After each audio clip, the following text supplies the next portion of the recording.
Good morning and welcome to Dateline New Haven on WNHH-FM, your home for community radio at 103.5 FM, live streamed at newhaveninternet.org.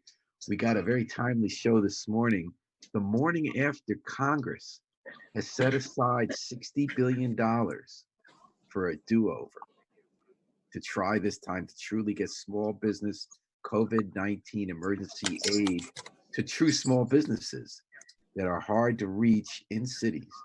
We're going to talk with three successful Black business owners in New Haven about what went wrong the first time and how to get it right this time.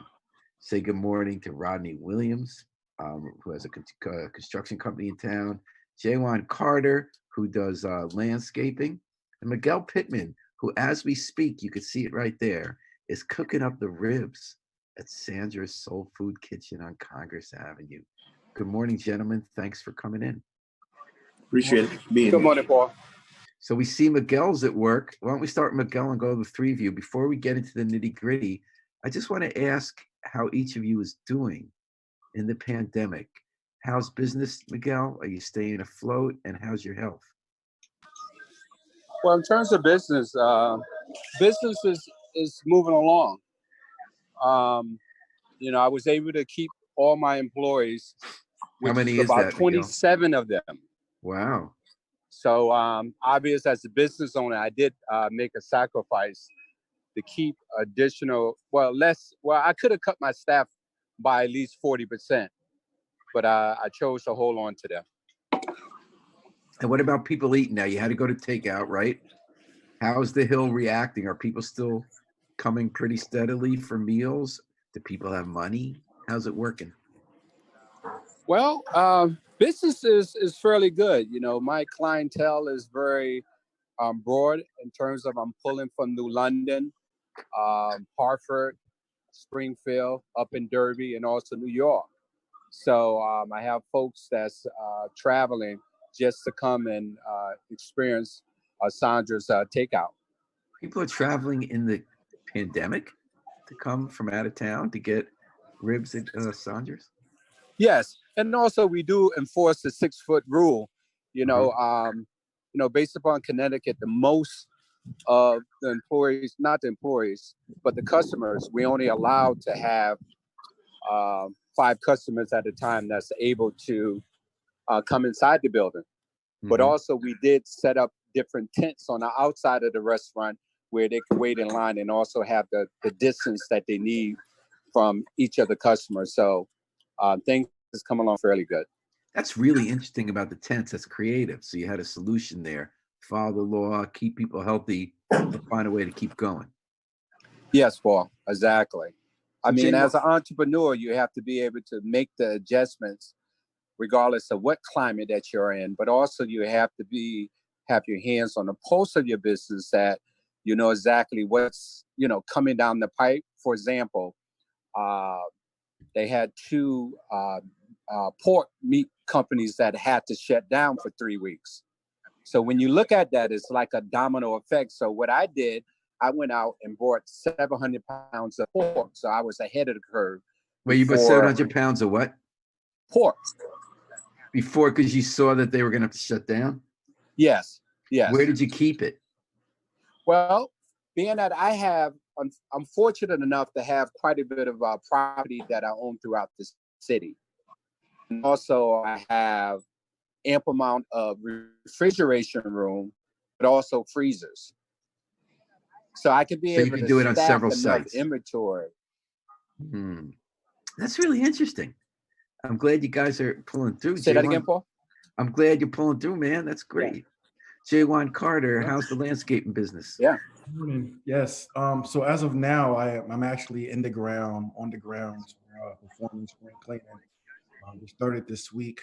It's been quite hectic because there's been an increased volume of some of the residential clients. Recently, a contractor who actually rehabbed the properties gave me a call and he wants me to do a couple of properties in Wallingford, and we'll be out there tomorrow working a full day, getting some jobs done. Now, in regards to my employees or the people that I do work with, They feel a little bit more confident now, knowing that I got the mask and I have some more of the PPE to keep us protected when we're dealing with the outside elements. But at the same time, there is a shakiness that I have as a business owner, making sure that payments are going to be paid on time and in a prompt manner. So your volume, for some reason the audio is not 100% clear. I didn't get everything you said. Was there a period where you weren't working? Now you're back getting jobs again? Are people hiring you like these people in Wallingford? And have your people been employed? And what is the PPE you've gotten them? All right. So in regards to employment, we didn't have much of a winter. So yeah, there was a nice period where we actually didn't have any work, but we did start this week with operations. In regards to PPE, I was able to get some masks. There was actually a couple of masks I already had in reserve in my basement, but then I was able to get some more from people who actually were making some with the field. Now, so you're working. How many people you got out working? So right now it's 4 of us. It's 4 of us together. We're actually out here doing what we need to do. Right now it's raining, so we don't have anything going on at this particular moment, but we will be out there tomorrow. And what's the work you're doing? What kind of landscaping you're doing in Wallingford? So right now we're doing spring cleaning. I have a list of people who actually need those services. And then also there's going to be some clients in New Haven who's looking for those services as well. So spring cleaning meaning what? Like shrubs, raking, what kind of stuff? It's removing the debris that's on the ground, getting the actual lawn prepped for actual seeding, things of that nature for beautification or enhancement. Mm-hmm. Oh, good. Then you come back and tend it, right? Exactly. All right, J1 Carter, in business, making it happen. Rodney Williams, how's Green Elm coming? How's your construction company doing?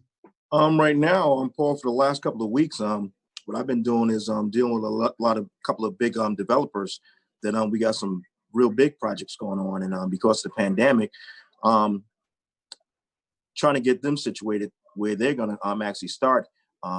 Just been taking a little extra time.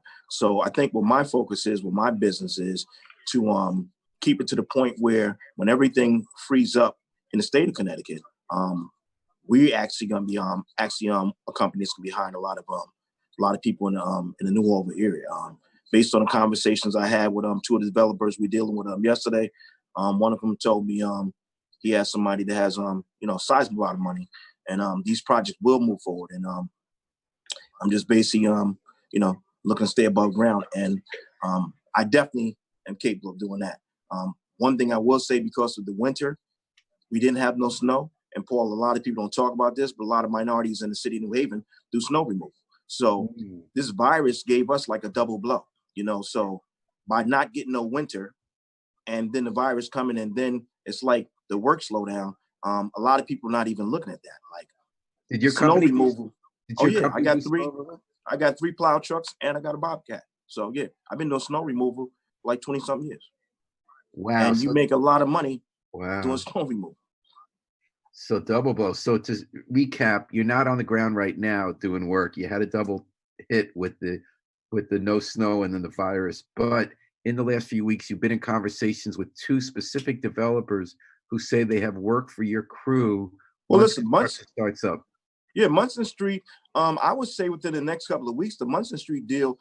They just finalizing some finances. That project is going to move. And so what are you going to be doing? What are you going to be doing there? Because I know you work there already. I'm going to be in charge of getting general trades. I'm going to be in charge of getting people for security. They got condos, and they got the townhouse going to be built on the front. We should be getting a sizable amount of them. So Paul, it should be a decent amount of money that I should be able to get flowing through Newellville, and I'm just going to go back to projects. 2 projects you're looking to get ready on once they get started in a couple of weeks. And you've been working nailing those down. Oh yeah. How many people are you going to have working? I would say between the 2 projects, by the time the state open back up, I want my company to be employ at least 20, 25 people, Paul. That's what my goal is. So I'm gonna stick firm with that.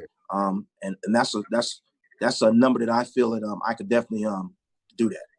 All right, we're talking about staying afloat in business amid the era of pandemic, and we're on WNHH's Dateline New Haven with Rodney Williams, J1 Carter, And from time to time, you'll be seeing on your third screen the ribs being cooked at Sanders. Miguel Pittman, who runs Sanders Soul Food, are on with us. So, folks, we talked about how you're staying afloat.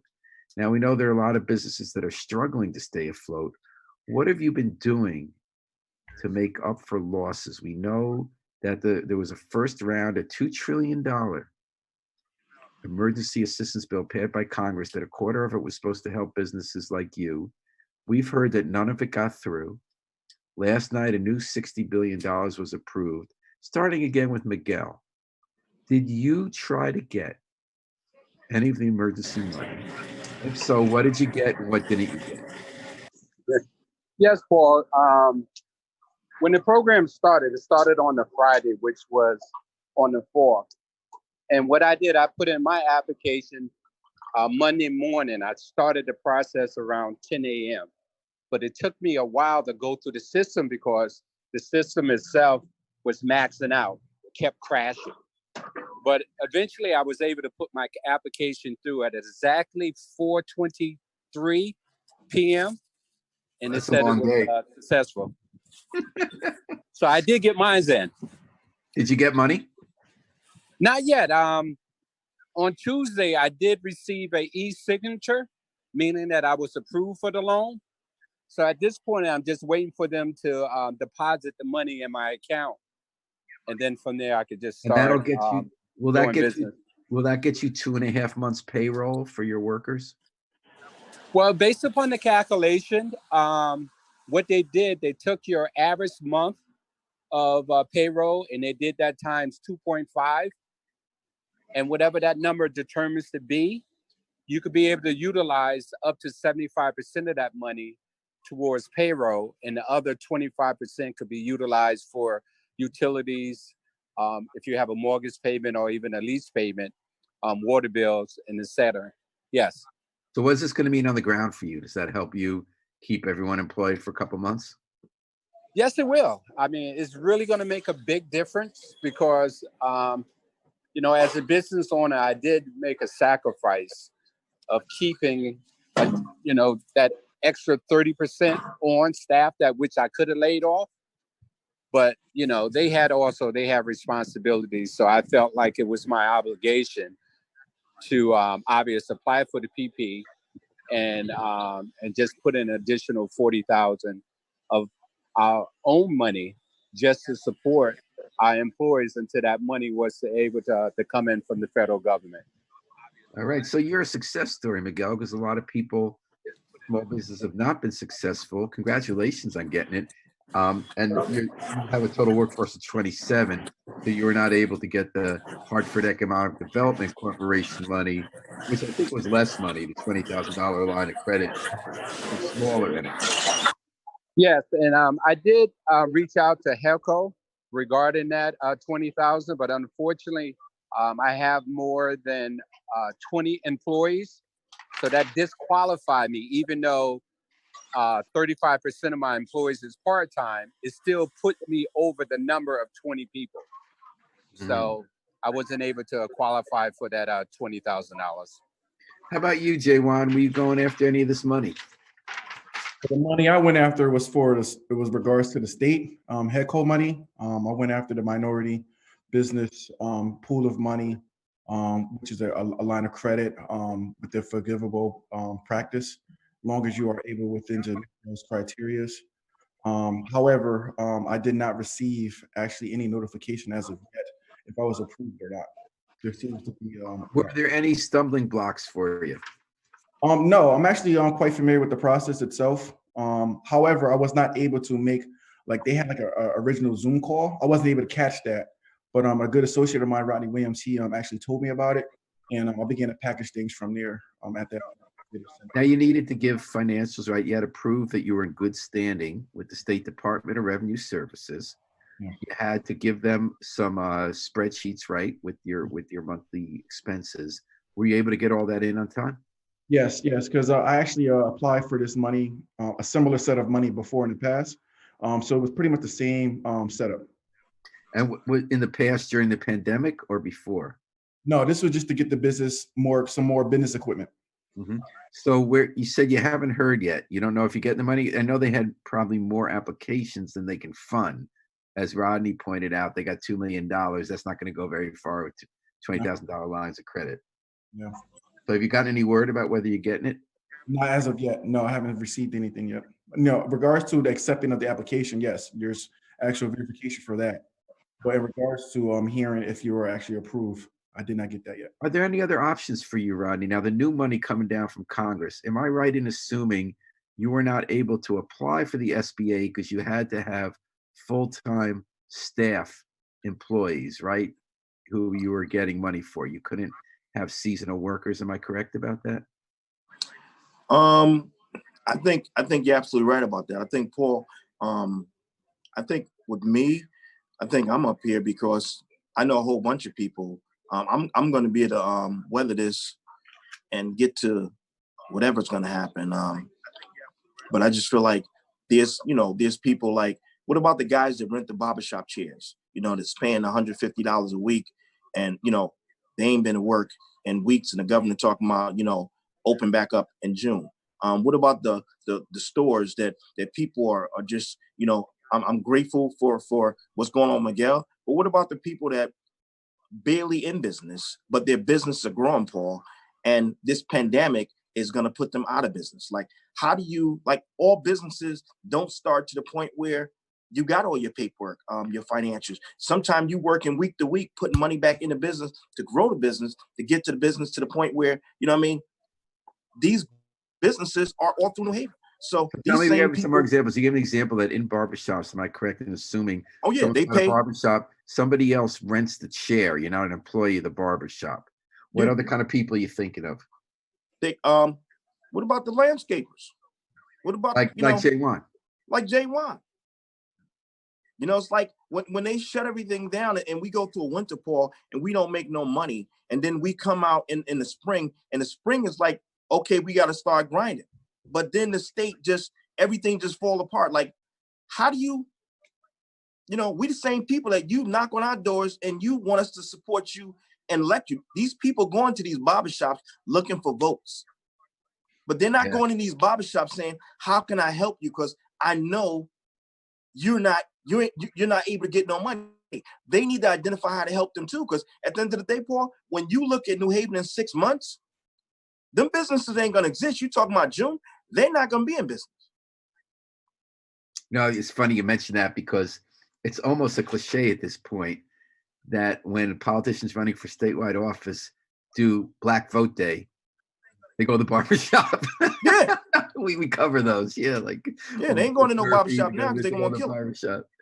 But so what are you hearing from the barbershops? Are these actually people you're trying to help out? Any specific barbershops you're hearing about? Listen, I got friends of mine got barbershops in Fairhaven. I got friends of mine got barbershop on Whaley Avenue, 2 barbershops on Whaley Avenue.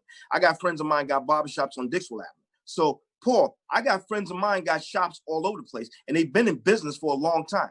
Been cutting my hair since I had dreads, and I ain't got dreads no more. So when you look at the governor and he using the people from Pepsi-Cola to determine how to open back up the state, Paul, it seemed like he opened up the state with big business first and then go into small business. But big businesses, one, got opportunity to get the loans. Small business don't. By the time he come and look at us, Paul, we on life support right now. By the time he say we could do business, we gonna be out of business.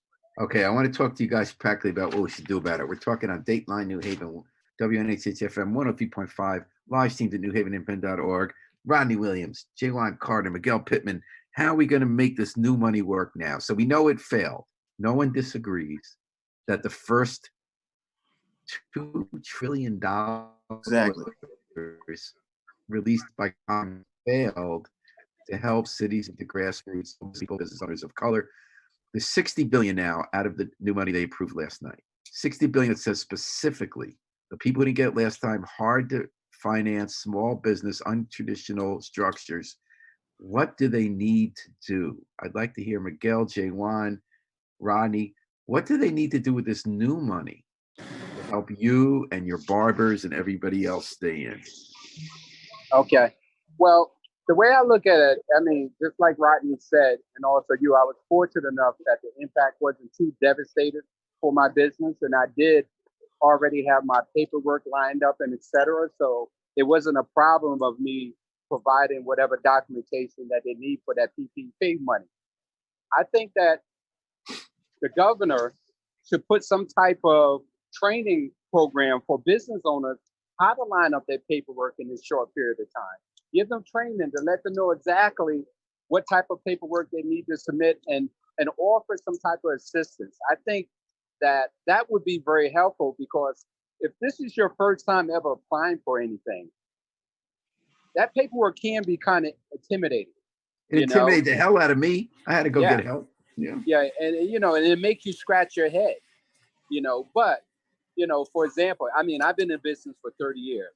So I'm not the average per se business person. So I wasn't intimidated by the paperwork. I do have a CPA that handles all my booking. I do utilize a payroll company to make sure that I have the 940s that I need to present with my application. So the process was fairly simple for me. But for the ones that don't have that, they need some type of assistance. And I think Miguel, this brings up something I brought up with Mayor Justin Ellicott yesterday's press briefing. I asked him about this because I'm wondering if the governor's too far away, if we need our local government and our local philanthropic institutions to hop right into Dixwell on the Hill in Fairhaven, New Hallville. So one thought he had was VITA. That's the volunteer group in the community that has volunteers help people do their income taxes if they're low income. He was wondering whether we create a team to do what you just said. People who can help small business owners, the J1s, the barbers, get the paperwork in. Right. And I mean, it's an excellent idea. But also when you look at that name itself, really, in my neighborhood, who knows that particular organization? I think that, okay, if you get an organization like that involved, you have to get local people that's already familiar with the neighborhood, and the neighborhood is familiar with them. Get them also involved in the process, and even be the spokesperson for that person behind the scenes. That's what I'm wondering. Like from the beginning, when I've talked about this with Rodney for weeks, from the beginning, I was kind of feeling like exactly what Miguel just said. You need people know, the Jackie Jameses, the Miguels, the Juans and Rodneys. I'm wondering whether the city and whether some of the larger charities can hire you guys to go out in the field, bring them people, and work with those people to get the money. Would you three be ready to serve? Most definitely. I agree. Paul, let me say this. I think Miguel's serving some customers. That's where he's serving. Paul, listen, Paul. Let me say something right quick, Rodney, if you don't mind. When I applied for that loan and I got a quick response, even though it's beneficial for my business, but also for my employees, I felt bad about the ones that wasn't able to get that money or knew how to fill out the paperwork. I felt sorry for those folks. I really did. So, I mean, I think that's one of the areas where, as you said, Paul, that the mayor needs to look at and get folks involved on the ground level to assist. Would you be willing? Would you have time? Would you be willing to be someone who could serve for a few hours a week and bring people in and help them do their paperwork?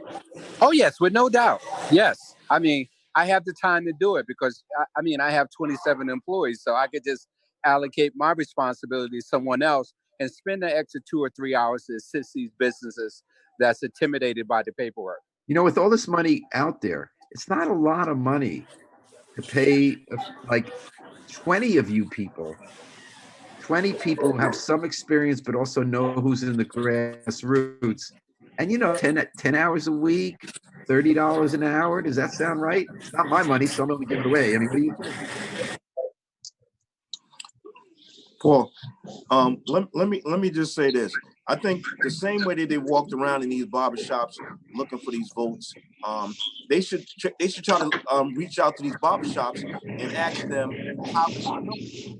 And I don't see them doing that. I still think that we should identify a certain amount of money and create the criteria to help these people. Because even when you talk about the paperwork, Paul, some of these people, they don't got that paperwork, but they are in business. that we still need to figure out how to keep them in business because they still hiring people in the community and it benefits the state of Connecticut. So why can't we find a way to give the owners of them shops some type of low interest loan and bring the qualifications down a little bit, you know what I mean? Because at the end of the day, everybody, even when you say go get them and bring them the paperwork, hey, Paul, everybody ain't got the paperwork, And I'm on the ground. If you ask me, I'm not gonna sit in line. Actually, I did deal with that. I was trying to help one minority-owned business get the loan, and just the paperwork just wasn't there. Yeah, so I'm not gonna sit in line. You know what I mean? Sometimes the paperwork, you know what I mean? With this virus, Paul, I think we need to look past some paperwork and look at the lives. You know what I mean? Like the paperwork, it's important sometimes, but I think right now it's important that Black businesses stay in business because if we don't figure out how to save these businesses, Paul, they won't exist. And that's a fact. All right. New Haven Independent and WNHH's Dateline New Haven 103.5 FM live streamed at newhavenindependent.org. We have the experts on the ground. Jawan Carter, Rodney Williams, Miguel Pittman. They know how to make businesses work, and they're putting their heads together a little while here with us to figure out how to keep some other folks in business too at the most trying times in our lifetime. Station Manager Harry Droz says we have some questions from listeners. Harry, what are folks asking? Well, no real questions. This is a lot of comments. Joy Mansado is all over the place on here. She says the state won't be opening until September. Don't let them fool you. It'll be September because of the elections. And also, Joy runs 50 Fitch, which is a great bar and restaurant. I think she's right that we're going to have to figure out how we're going to deal with places where people congregate close together, because there's going to be a health challenge. How are you going to keep people 6 feet apart and have enough customers in? How are you going to have parties where people might be a little tipsy and dancing, right?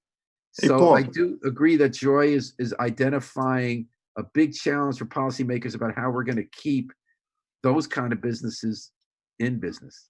Rodney. Paul, let me say something. Joy also, before she got into that, Joy was actually purchasing properties in the city of New Haven, rehabbing them and selling them. And actually did one for her on Henry Street. And one of the challenges that even with her was getting properties in New Haven as a Black woman to do that. So this ain't the first time, Joy has been dealing with things like this in New Haven. And it's people like herself. My money's on Joy. I think she's gonna It's people like her that we need to get behind her, because at the end of the day, if she wasn't there, who would be there? That's right. You know what I mean? So remember who was there before. That's why I'm glad she's there. Jawan, exactly. You want to bring up an idea? Yeah, and I wanted to be able to recap on what you say. I think that it's very important for leadership to look into the ground on being able to see the leaders who can actually connect the people that are most vulnerable. One of the things that I wanted to bring so that people can actually understand is that we need to look back at the domestic Marshall Plan that was actually given by Whitney Young. How did that work, Jawan? What was Whitney Young is the late mayor of Detroit, Michigan. What was his Marshall Plan? Well, for Whitney Young, he believed that in order to really revitalize or to strengthen the vulnerable, the minority or African American community, it would need a set of money similar to how reparations, similar to how repairs are made, because there was an actual Marshall Plan that was taking place for the revitalization of Europe after the war. At the end of the day, our tax dollars benefit certain groups of people, and it doesn't always have to have a direct benefit to those who are pouring money into that pot. And I think that this pandemic has actually exacerbated the problems and issues that our communities have been facing for many years. And at this particular moment, we have to now, our leadership have to recognize that it's okay to share that mantle with people in the community so that we can actually resolve these issues. And right now, it seems as though local leadership, even leadership on a gubernatorial level, they're not listening to the ground. And that's an issue for people who are actually been involved in the process. Amen. Jawan Carter. Harry Amen to that. Harry Droz, who else is on the line? Any other messages? Well, they're talking about the businesses that are struggling, like events management. There's no events being put on. Right. Gig workers. Joy says anyone with an EIN should have gotten a stimulus check. So Good point. comments like that. That's it. No other comments, Harry? A lot of comments, but Can we read a few? too Yeah, many read to 'em. get to. I appreciate, well, Levi Lewis says, I appreciate everyone up there. You'll make a difference. Great conversation. And then there's a lot of little comments by Joy. And anyone else write in? Hold on, let me get Brian up there. We got to get Joy on the air one day. Okay. Brian Jenkins up Marietta there. I see says it. photography businesses are suffering as well. That's a great example. Photography is a classic case of a business that is, as Rodney says, doesn't always have a traditional kind of paperwork or structure, but in fact, he's people employed for years and isn't great. You keep reading about these photographers who are getting slammed on this pandemic. Harry, who else wrote in? Brian says to Joy, we're rejecting this here in Atlanta. So Yeah, that's Atlanta's about. Brian Jenkins is down in Atlanta half the year. They're opening up, and Atlanta is rejecting the Governor Kemp's move to reopen the state. You know, it's just like the governors have to reject the president sometimes.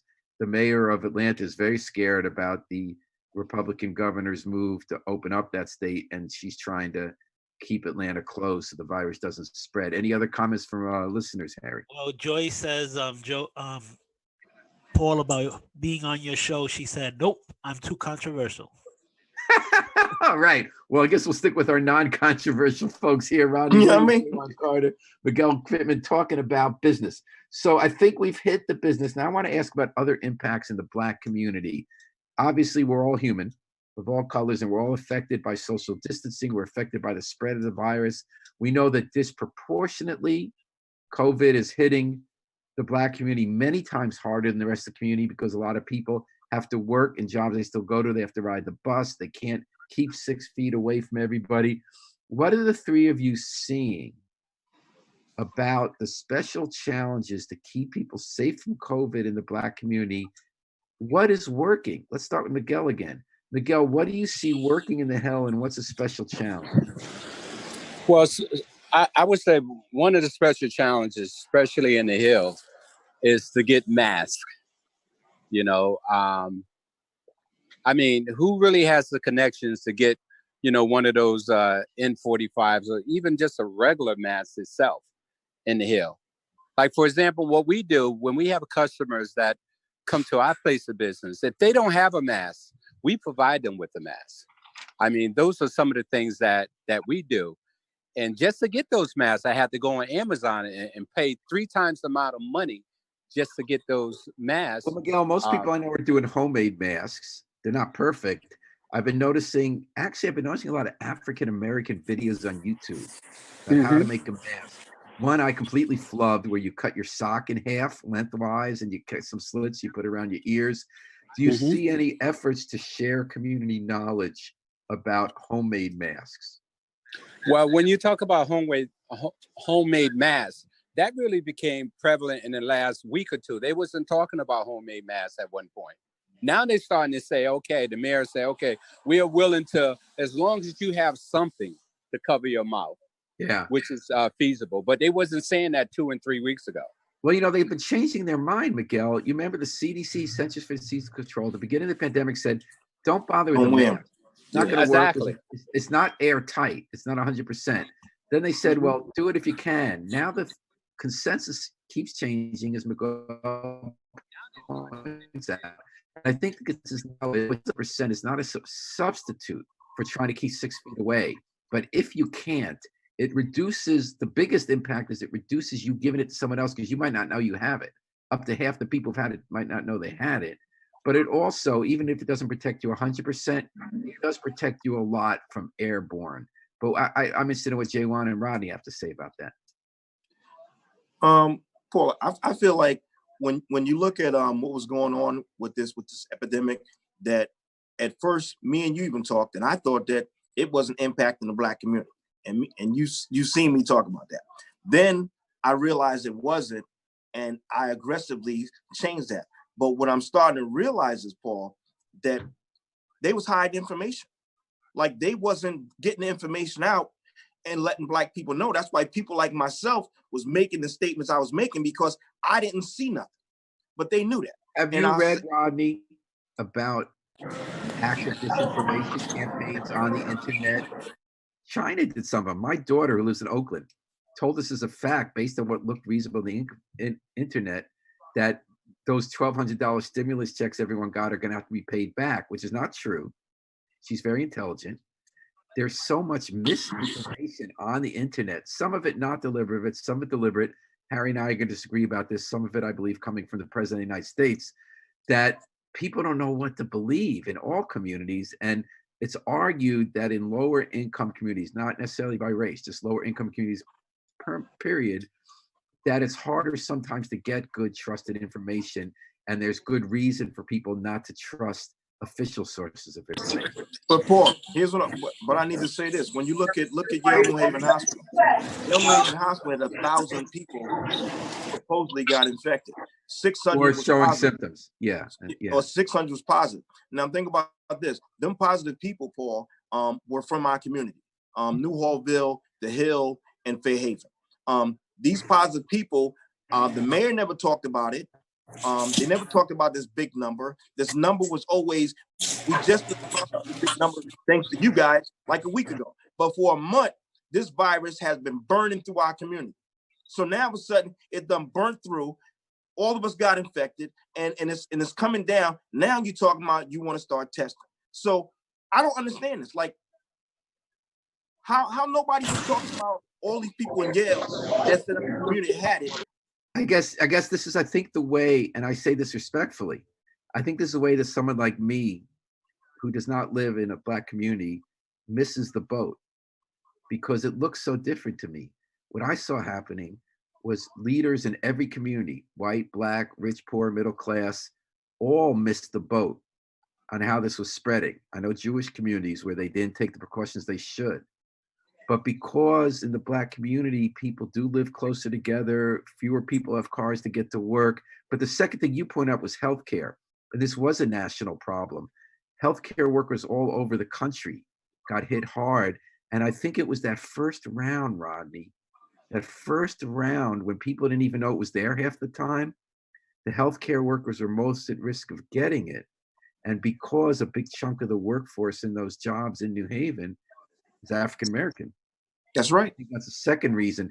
So I guess from my view, and this is where I think we move from it, I don't believe anybody deliberately hid. I think we were all slow on the uptake, and as a result, it hit the Black community harder because of institutional racism. That's longer term. I think that's more in the way our society is functioning than anybody doing anything on the ground. But I don't know, I'd be interested in what Jaywan and Miguel and Rob say about that. So in regards to the way things are designed on how people congregate or function with our families, I can speak for myself. I'm very involved with my family, especially my grandmas. I'm very fortunate to have both my grandmas alive in the Big Swell community. However, when the reports have came out that it seemed as though that the senior citizens may have a lower immunity to tolerance, yeah. I had no choice but to separate. However, I will orchestrate with my family, my aunts in particular, because of their management skills, on how to make sure that my grandmothers were safe. What I do know is that in our community, the misinformation and the conspiracy theories is part of the reason why people didn't take things for granted. The reason being is because, at one point there were still droves of people still congregating on the streets, not just because of access to jobs. It was more so like, well, we have a shutdown or a reset in the economy. I could chill with my group of people like I normally do. However, it goes back to leadership. Again, when leadership fails to like literally work with the people in the community, such as the Jackie James, the Rodneys, the people that's on this panel, you're going to miss out because you don't have those relationships, you don't have those connections. And it seems as though we're beating a drum because we've been repeating this for years. Yeah. It's at this point right now where we're dealing with something like this of scale, where our lives are at risk. It's not just blaming their lives, it's also acknowledging that leadership as well have to understand that when we're warning you prior to the actual event, we're not calling out being Chicken George. It's more the fact that we're seeing that there is a gap. When we're trying to fill this gap, you have to make sure it shouldn't take a devastation for that to happen.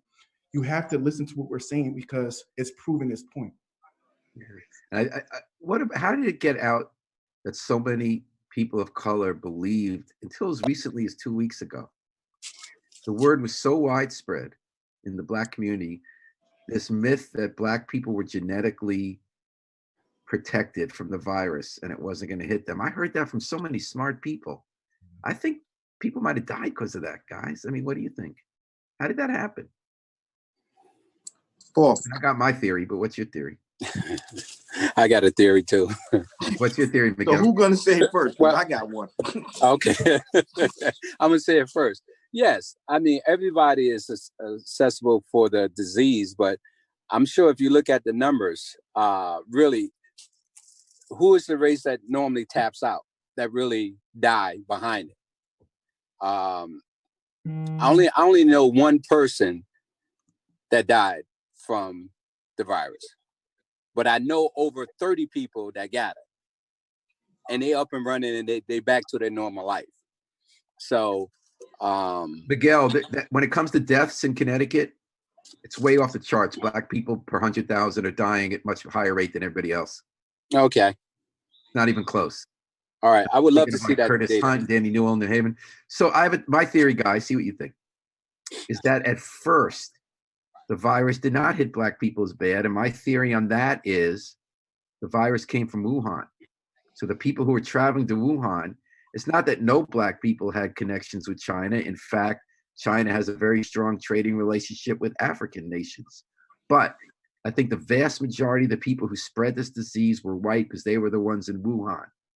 So at first you were seeing maps where Africa was barely on the map, although also in some places like Libya and Sudan, you can't get real numbers.